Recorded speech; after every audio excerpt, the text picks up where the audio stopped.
బోనాలు అంటే మనందరికీ బాగా ఇష్టము. ఆ బోనాలు అది మనం కాకుండా ఇంకా వేరే దేశం నుంచి వచ్చి వాళ్ళు బోనం ఎత్తితే ఎలా ఉంటుంది. సో ఇక్కడ మనకి కనిపిస్తుందన్నమాట. సో బోనం ఎత్తిన యూఎస్ క్యాన్యులేట్ జనరల్ ఎవరైతే ఆమె ఉన్నారో ఆమె ఎత్తింది ఎవరనంటే జెన్ఫర్ లారెన్స్ బోనం ఎత్తారు. ఆషాఢ మాసంలో ఉత్సవాల సందర్భంగా శనివారం సికింద్రాబాద్ ఉజ్జయిని మహంకాళి అమ్మవారి ఆలయానికి తలపై బోనం పెట్టుకొని వచ్చి అమ్మవారికి సమర్పించారు. సో ఎవరైతే ఉన్నారో ఆమె అయితే ఆ బోనం అయితే సమర్పించారో అమ్మవారికి.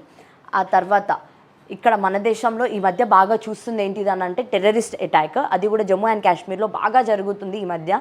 సో దానివల్ల ఏం జరిగింది అని అంటే మాత్రం టెర్రరిస్టులు వేట 500 మంది స్పెషల్ కమాండోలు అయితే 500 మంది స్పెషల్ కమాండోలని ఇప్పటికిప్పుడు అపాయింట్ చేయాల్సి వచ్చింది. అది ఎందుకనంటే మాత్రం ఏంటిదనంటే 55 మంది టెర్రరిస్టులు జమ్మూ అండ్ కాశ్మీర్లో వచ్చారు అని చెప్పి మనకు ఒక ఇన్ఫర్మేషన్ అంటే మన దేశ భద్రత ఏదైతే ఉంటుందో దానికి ఒక ఇన్ఫర్మేషన్ అయితే వచ్చింది ఇంటెలిజెన్స్ నుంచి. సో దానివల్ల ఏం జరిగిందని అంటే వాళ్ళు 500 మందిని స్పెషల్గా అపాయింట్ చేసుకున్నారు.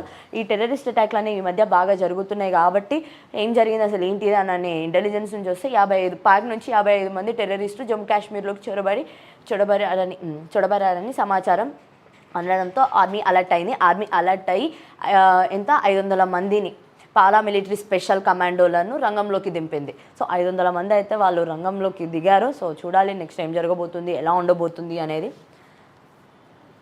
ఇందాక మీకు చెప్పాను కదా యూపీఎస్సీ చైర్మన్ రాజీనామా. సో ఆయనకి 5 ఏళ్ళ ఛాన్స్ ఉన్నా కూడా ఇప్పుడే ఆయన రాజీనామా ఏంటిది అని అంటే వ్యక్తిగతంగా అని అంటున్నారు. కానీ యాక్చువల్గా ఏంటిదంటే ట్రైనీ ఐఏఎస్ ఎవరైతే ఈమె పూజ ఉంది అని చెప్పాను మీకు, ఆమె విషయం వల్ల ఈయన రాజీనామా చేస్తున్నారని చెప్పి పలువురు చెప్పడం కూడా జరుగుతుంది. అండ్ తర్వాత హై స్కూల్ టైమింగ్స్ మనం ఆల్రెడీ చదివేసాం. తర్వాత ఒక బ్యానర్ ఐటమ్ ఏంటిది అని అంటే మాత్రం శ్రీశైలం వైపు కృష్ణమ్మ భారీ వర్షాలతో కృష్ణా నది వరదలు పోటెత్తుతుంది. అండ్ తర్వాత అల్మటి నారాయణపూర్ గేట్లు ఓపెన్ చేయడంతో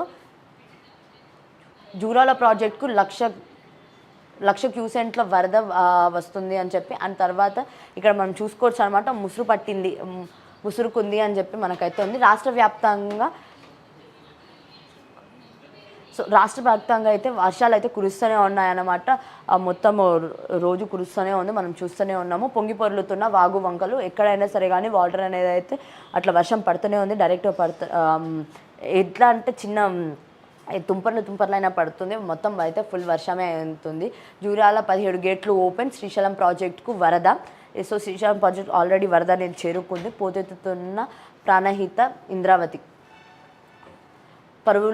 పరువులు తొక్కుతున్న గోదావరి. సో భూపాలపల్లి, ములుగు, భద్రాద్రి జిల్లాలలో హై అలర్ట్, రంగంలో రెస్క్యూ టీమ్. సో అంతా ఏంటిది అని అనమాట అందరినీ అలర్ట్ చేయడం జరిగింది. ఏంటిది అని అంటే మాత్రం ఆల్మోస్ట్ చూసాం కదా ముసురుకొని వర్షాలు అయితే పడుతూనే ఉన్నాయి. అండ్ దానివల్ల ఏంటిది అని అంటే ఇన్ని రోజులు వాటర్ లేవు అనుకున్నాం, ఇప్పుడు మనకు అలాంటి ప్రాబ్లం లేకుండా పోయింది. ఎందుకనంటే ఆల్రెడీ ఇప్పుడు వర్షం పడుతుంది కదా, ఈ వర్షం కారణంగా వాటర్ ఎంతైతే మనకు కావాలో అంత వాటర్ అయితే ఇప్పుడు వచ్చేసింది. తర్వాత వాళ్ళు 17 గేట్లు కూడా ఓపెన్ చేశారు. శ్రీశైలం ప్రాజెక్టుకు కూడా వరద అయితే పోటెత్తడానికి ఇప్పుడు ఉంటుంది. అండ్ తర్వాతనేమో గోదావరి కూడా ఇన్ని రోజులు కొంచెం మనకి తక్కువ వాటర్ ఉన్నాయి అని అందరికి అనిపించింది. కానీ ఇప్పుడైతే వాటర్ కూడా మనకి సరిపడా ఉన్నాయి అని చెప్తున్నారు. అండ్ తర్వాత అర్హులందరికీ రుణమాఫీ చేస్తాము. సో ఎవరో చెప్పాను కదా ఇందాకే, ఏ ఒక్క రైతుకి అన్యాయం జరగనివ్వం. ఇందాక మనం చదివిందే ఇది. ఎందుకనంటే కొంతమందికి రాలేదు, మాకు కాలేదు అని చెప్పడం జరిగింది కాబట్టి ఇప్పుడు ఈ న్యూస్ మనం చదవడం జరుగుతుంది. బట్ స్టిల్ ఇందాకనే చెప్పాను కదా, కొన్ని ఆధార్ కార్డ్ అప్డేట్ లేకపోవడం, లేకపోతే పేర్లు ప్రాపర్గా లేకపోవడము, రైతులు ఎవరైతే ఉన్నారో వాళ్ళకి అన్నీ తెలవాలి అని లేదు. సో ఆ తెలియక వాళ్ళు ఏదైనా మిస్టేక్ చేసి ఉండొచ్చు, దానికి లింక్ పెట్టి కాలేదు అందుకే రాలేదు అని చెప్తున్నారు. కొంతమంది రైతులు అయితే అసలు వాళ్ళకి ఏం తెలియదు పాపం. రైతులకి ఒకటి దున్నడం వచ్చు, పొలం పండించడం వచ్చు అంతే. కానీ అప్డేటెడ్గా వాళ్ళు ఉండరు, చాలా వరకు అయితే ఉండరు. ఎందుకంటే గ్రామీణ ప్రాంతాలలో ఉంటారు కాబట్టి. ఇది అండ్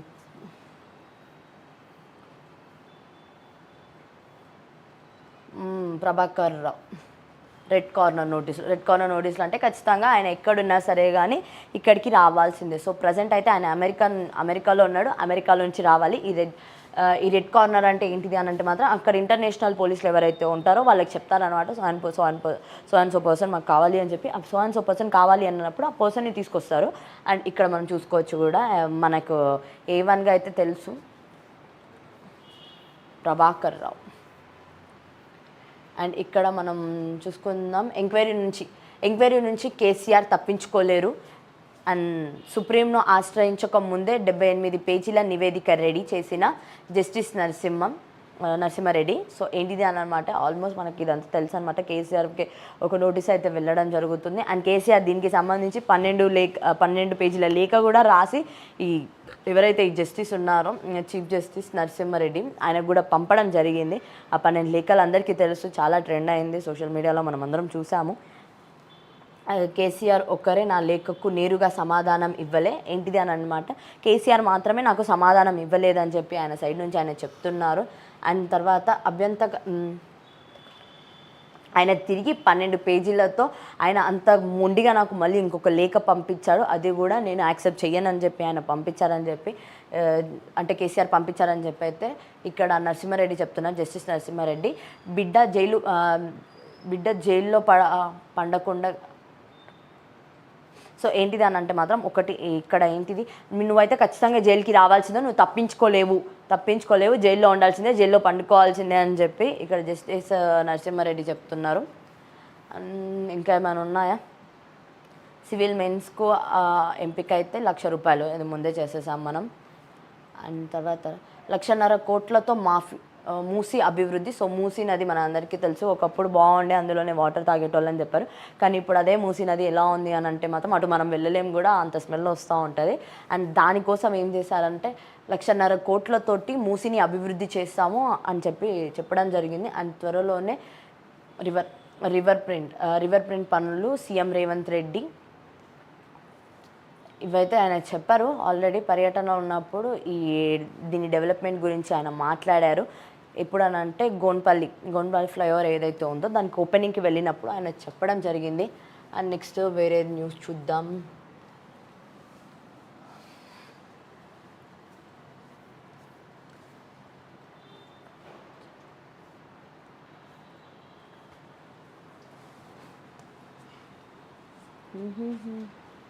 రాష్ట్రంలో రాజ్యాంగ హస్తం. సో రాష్ట్రంలో రాజ్యాంగ హననం. సో ఏంటిది అని అంటే మాత్రం ఫిర్యాయింపులను గవర్నర్ దృష్టికి తీసుకెళ్ళాము. ఏదైతే ఈ ఫిర్యాయింపులు ఉన్నారో అంటే ఏంటిది, ఒక ఎమ్మెల్యే కానివ్వండి, ఎమ్మెల్సీ కానివ్వండి, ఒక పార్టీ నుంచి ఇంకొక పార్టీకి వెళ్ళడం అనమాట.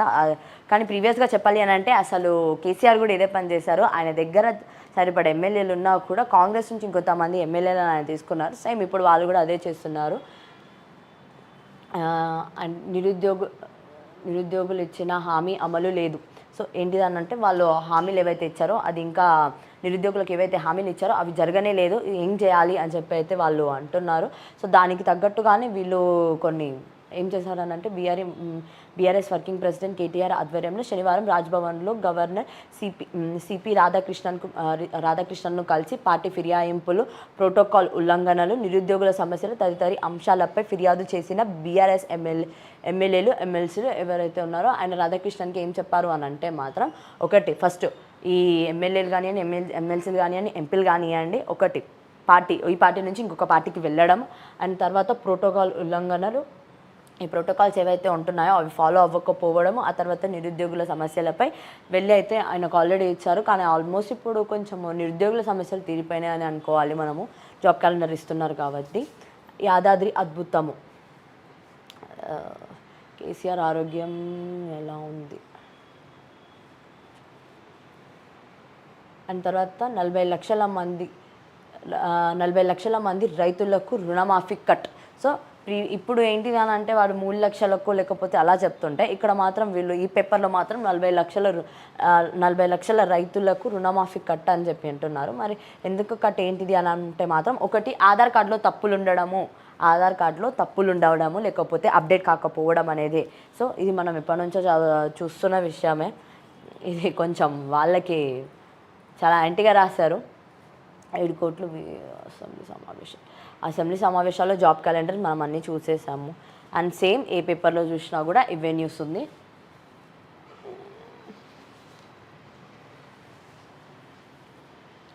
ఇది అవకాశాలు ఇస్తాము, ఇందాక మనం చదివాము కూడా, అంతా ఎక్కడైనా సరే అదే. అండ్ ఈరోజు ఇది ఏంటిదని అంటే నేడే మహంకాళి బోనాలు. సో మనందరికీ తెలుసు ఉజ్జయిని మహంకాళి బోనాలు అని అంటే ఫేమస్.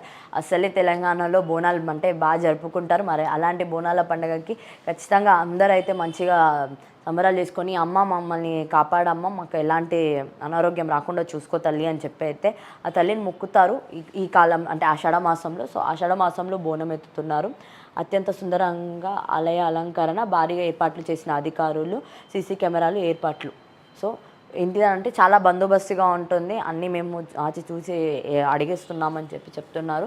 మొత్తం సీసీ కెమెరాలు కానివ్వండి, లేకపోతే అక్కడ పద్ధతులు కానివ్వండి, అన్నీ బాగున్నాయని చెప్తున్నారు. అండ్ తప్పకుండా మనతోనే మనకి తెలుసు, చదివేసాము ఆల్రెడీ. అండ్ వర్షం అయితే పడుతూనే ఉంది. కృష్ణా గోదావరి నదులలో వరద ఉధృత, ప్రాజెక్టులకు భారీగా వచ్చి చేరుతున్న నీరు, పలు ప్రాంతాల్లో బొగ్గు ఉత్పత్తికి అంతర్యాయం. ఇది మనం చదువుతున్నాం, తెలుసు కూడా మనము, ఎందుకంటే ప్రీవియస్ కూడా ఇంకొక 2-3 పేపర్లు అదే చదివాము. అహంకారం ఏమాత్రం తగ్గలేదు. అండ్ ఇది దేని గురించో చూద్దాం. ఒడిశా కాంగ్రెస్ నేతల్లో మార్పు రాలే. బీజేపీకి వచ్చిన సీట్లు ఇండియా కూటమి మొత్తానికి రాలేదు. పార్లమెంట్లో అనేక మార్లు అహంకారం ప్రదర్శిస్తున్నారు. రాహుల్పై అమిత్ షా తీవ్ర విమర్శలు. సో ఇదంతా దేని గురించి, ఎవరి గురించి అంటే మాత్రం ఇప్పుడు అర్థమైపోయింది కదా మీకు. రాహుల్పై అమిత్ షా తీవ్ర విమర్శలు ఎవరు చేస్తున్నారు? రాహుల్ పైన ఇది అమిత్ షా చేస్తున్న ఏంటిది, ఒకటి ఒడిశా కాంగ్రెస్ నేతల్లో మార్పు రాలే అని చెప్పి ఆయన అమిత్ షానే చెప్తున్నాడు. అందులోనే ఏంటిదని అంటే బీజేపీకి వచ్చిన సీట్లు కూడా ఎన్డీఏకి రాలేదని కూడా చెప్తున్నారు. అండ్ పార్లమెంట్లో ఎలా అయితే అహంకారంతో మాట్లాడుతున్నారో అదే అహంకారాన్ని ఇంకా మెయింటైన్ చేస్తున్నారు, కానీ ఇంకా తగ్గించుకోవట్లేదు, మారట్లేదు అని చెప్తున్నారు. అంతేకాకుండా సీఎం హేమంత్పై ఘాటు వ్యాఖ్యలు ఎవరు చేశారు అని అంటే ఈ వ్యాఖ్యలన్నీ అమిత్ షా అయితే చేయడం జరిగింది. ఇక పొలిటీషియన్స్లో ఒకళ్ళ మీద ఒకళ్ళు అది వేసుకోవడం అనేది అది చాలా కామన్. విచారణకు రావాల్సిందే, మనం చదివేసాము ఆల్రెడీ. పర్యాటక ప్రాంతాలను గుర్తించాలి. సో ఇప్పుడు రైనీ సీజన్, ఈ రైనీ సీజన్లో ఎలా ఉంటుంది అని అంటే మాత్రం పర్యాటక ప్రాంతాలు అంటే ఈ రైనీ సీజన్లో అందరూ వెళ్ళాలి అనుకునే టూరిజం స్పాట్స్ ఏవేవైతే ఉన్నాయో అవి తెలంగాణలో వాటర్ ఫాల్స్ ఎక్కడున్నాయి, ఏమున్నాయి అవన్నీ గుర్తించాలని చెప్పి ఆయన చెప్పడం జరిగింది. ఏంటిదనంటే ప్రజలు వెళ్ళేలాగా ప్రమోట్ చేయాలి, ఎక్కడికైనా మనం వెళ్తున్నామనంటే అక్కడికి ప్రజలు వెళ్ళేలాగా. అండ్ తర్వాత పర్యాటక అధ్యయనంపై దృష్టి పెట్టాలి. ఏదైతే ఈ పర్యాటక ఉందో దాని మీద మనము దృష్టి పెట్టాల్సి ఉంటుందని చెప్పి ఆయన ఒక మాట చెప్పడం జరిగింది. తర్వాత డిప్యూటీ సీఎం బట్టి విక్రమార్క ఎవరు చెప్పారు ఇదంతా అంటే బట్టి విక్రమార్క చెప్పారు. ఏం చేస్తున్నారు అని అంటే ఇప్పటి నుంచి రాష్ట్రంలో ఆదిలాబాద్, ఖమ్మం, మహబూబ్ నగర్, వరంగల్ వంటి జిల్లాలలో పచ్చని దట్టమైన అడవులు, జలపాతాలు ఉన్నాయి. వాటిని గుర్తించి ఐటీ ఉద్యోగులు, జాతీయ అంతర్జాతీయ పర్యాటకులకు ఆకర్షించి ఆదాయం పెంచుకోవాలని డిప్యూటీ సీఎం బట్టి విక్రమార్క అన్నారు. సో ఏంటిది అని అంటే ఆయన తెలివి చూపిస్తున్నారనమాట. ఇప్పుడు ఏంటిది అని అంటే ఇలాంటి వాటికి వెళ్ళాలి అని అంటే మాత్రం ఒక 100 రూపీసో లేకపోతే ఒక 50 రూపీసో ఇలా ఒక ఎంతో అంత మనీ కలెక్ట్ చేస్తే కొంచెం మనకి బడ్జెట్లో ఆదాయం అనేది వస్తే తర్వాత ఎక్కడైనా దాన్ని యూటిలైజ్ చేయొచ్చు అని చెప్పి అయితే ఆయన అనుకుంటున్నారు. కరెక్ట్గా మన ఆదాయాన్ని చేయాలి అంటే లైక్ ఎట్లా అంటే ఆదాయం పెంచడానికి, తెలంగాణ రెవెన్యూ పెంచుకోవడానికి ఇవైతే ఉన్నాయి. అండ్ ఇదే న్యూస్ అనమాట, ప్రతి దాంట్లో కూడా ఇదే ఉంది. సో చూసుకోవచ్చు, అంతా జాబ్ క్యాలెండర్, రోజంతా వాన పడితే ఇగో ఇది సిచ్యువేషన్ మనకి చూడొచ్చు కూడా. రోడ్లు కూడా ఎక్కడికక్కడ భారీ వర్షంతో ఆ రోడ్లు ఏవైతే ఉన్నాయో అవి కూడా బ్లాక్ అయిపోయాయి.